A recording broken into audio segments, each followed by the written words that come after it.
यादव जिंदाबाद जिंदाबाद जिंदाबाद, पप्पू यादव जिंदाबाद जिंदाबाद जिंदाबाद, पप्पू यादव तुम मत घबराना, पप्पू यादव तुम मत घबराना। जितना ये लोग परेशान करेंगे ना, उतना भगवान इनको सुबुद्धि दे और परेशान करे। मैं आग्रह करूंगा डीएम साहब और एसपी साहब से, किसी भी प्रक्रिया के पहले आपका ऑर्डर होना बहुत आवश्यक है। मुखेर कानून का कोई ऑर्डर नहीं आवे, ये सही नहीं होगा। और किसी के कार्यालय में आकर के आप वर्कर्स को धमकाएं और जबरदस्ती गाड़ी ले जाना चाहें, ये कौन सा ऑर्डर है, कौन सा लॉ है, ये इम्पोर्टेंट है। जो प्रताड़ना की सीमा है, एक तो पहले गार्ड ले लिया गया, बीएमपी गार्ड पट्टा में यहाँ अभी तक नहीं दिया गया। उस वक्त भी मैंने यह आरोप लगाया था, कहा था इन लोगों की मंशा है पप्पू यादव को मरवाने की। 26 तक मैं चुनाव आयोग की कानून की बात तो मानूंगा। यहाँ बताया जा रहा है कि 26 के बाद और 4 जून के बाद या तो पप्पू या तो सरकार। बड़ी खबर पूर्णिया से सामने आ रही है, जहां पूर्णिया के निर्दलीय प्रत्याशी पप्पू यादव के कार्यालय अर्जुन भवन में पुलिस के द्वारा छापेमारी की गई। आज शाम अचानक बड़ी संख्या में पुलिस बल पहुंच गई। इस मामले को लेकर कोई भी पुलिस पदाधिकारी कुछ भी कहने से बच रहे हैं। घटना की जानकारी जब निर्दलीय प्रत्याशी पप्पू यादव को मिली तो वो आनन फानन में कार्यालय पहुँचे।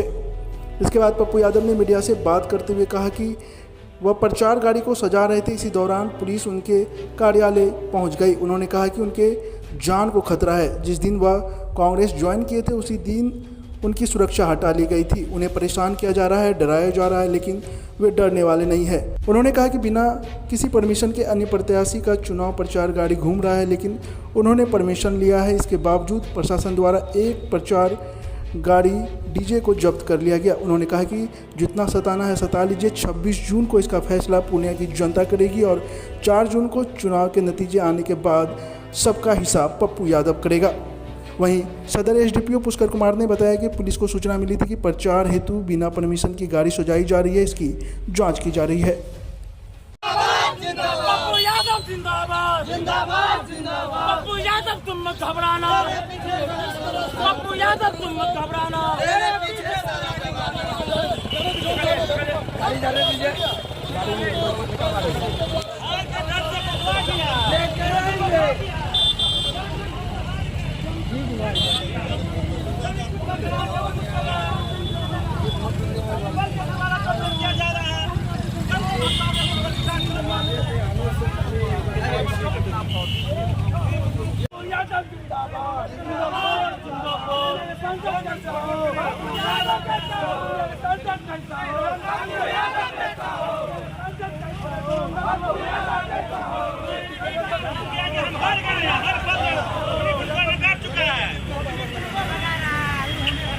खुद भगा रहा, क्या करते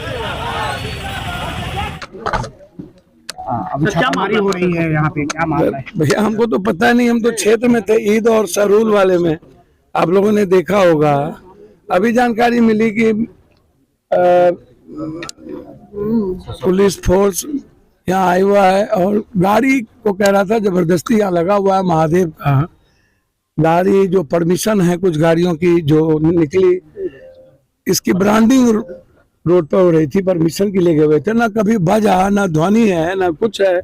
उसके बाद तो यही तो कारनामे। और खास तौर पर मैं पहले भी कहा हूँ और मैं चुनाव आयोग से भी आग्रह करूंगा कि इस तरह के रवैये से, जो जिसका मुझे पहले भी शंका थी, और इस तरह के रवैये से मैं जब इस देश के किसी दुनिया में नहीं डरता ही नहीं हूँ, और पूर्णिया कभी डर का नाम रहा ही नहीं।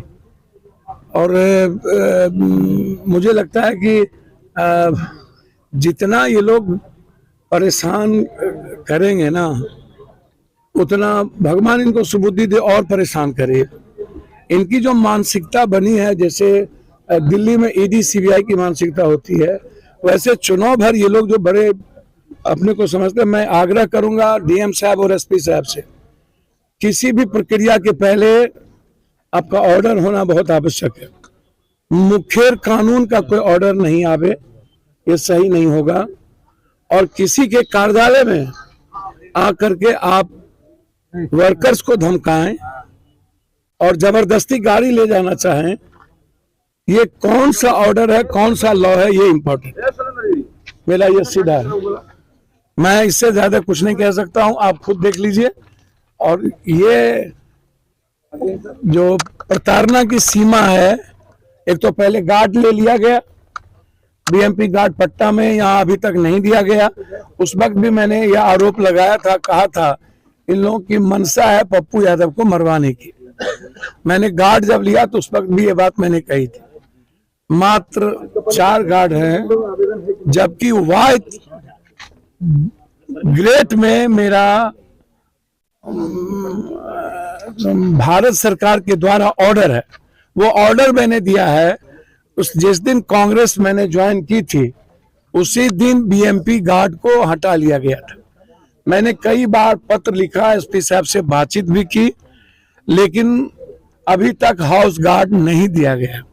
एक तो वो मानसिकता आप देख लीजिए, और फिर किसी कार्यालय में आकर के आपके पास यदि किसी भी तरह की कोई प्रमाणिकता है, आपको पूरा लॉ कहता है कि आप आइए देखिए, लेकिन आते ही जबरदस्ती गाड़ी ले जाएंगे बिना किसी कारण के, तो इससे बड़ा दुख और क्या हो सकता है, ये आप समझिए। और कौन सी गाड़ियां लेके जा रहे हैं?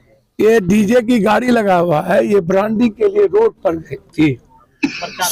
4 गाड़ी है, सभी परमिशन लिए हुए हैं, सब कुछ लिए हुए हैं, बिना किसी ऑर्डर के अन्य पार्टियों की सब कुछ बज रहा है, चल रहा है, कोई ऑर्डर नहीं है, और आप कार्यालय आ गए। तो इससे बड़ा गलत रवैया क्या हो सकता है? तो मैं डरने वाला तो हूं नहीं ना। 2 ही बात होगी ना, या तो मैं मरूंगा या तो फिर पूर्णिया जिंदा रहेगा। मेरे जीते जी पूर्णिया के सम्मान पर मेरे मरने के बाद ही किसी को दुनिया में यह हैसियत होगी, चाहे दुनिया की कोई ताकत हो। लॉफुल जो भी होगा हम उसको एक्सेप्ट करेंगे। हमारे कोई भी ऑफिशियल कार्य के अलावे जो चुनाव आयोग कहता है और चुनाव आयोग के नियम कहते हैं, हम उसी चीज को करेंगे। किसी भी इसके पीछे वजह क्या लगी? भैया, तो पूर्णिया की जनता, दूसरा कोई वजह नहीं। दुनिया की, इंडिया का 19 दिनों में एक ही सीट हॉट सीट बना हुआ हो, आप सोचिएगा, एक ही हॉट सीट बना हुआ है। तो ये प्रताड़ना जो आपको कब से लग रही, कांग्रेस में शामिल होने के बाद से? आपको पता है कि बीएमपी हाउस गार्ड था, पटना में है, यहाँ कई बार का वाई श्रेणी का सुरक्षा गार्ड है, और उसके बाद अभी तक नहीं देना। तो मैंने लिख दिया है चिट्ठी, कुछ होगा तो ये जिम्मेदारी प्रशासन की होगी। और ये गाड़ी उठाने से पहले आपसे निजी तौर पे किसी तरह नहीं, कोई संपर्क नहीं, कोई बातचीत नहीं, कार्यालय से कोई संपर्क नहीं, सीधा आ जाना और टपक जाना। और ये तो 26 तक मैं चुनाव आयोग के कानून की बात तो मानूंगा। यहाँ बताया जा रहा है कि 26 के बाद और 4 जून के बाद या तो पप्पू या तो सरकार, 2 ही बात है। जांच किया जा रहा, आरोप कुछ नहीं। आरोप क्या, गाड़ी का जांच हो रहा है कि इसकी परमिटेड गाड़ी है कि नहीं है, और उसमें डीजल लगा है कि नहीं, डीजे बजा था कि नहीं, सब जांच हो रही है। कितनी गाड़ियां जब्त की जा रही है? अभी जब्त कुछ नहीं किया जा रहा है, जांच के लिए आएगा। ऐसे ही खबरों के लिए करें से 24 लाइव को सब्सक्राइब, साथ ही साथ दिए गए बेल आइकन को भी दबाएं। Thank you.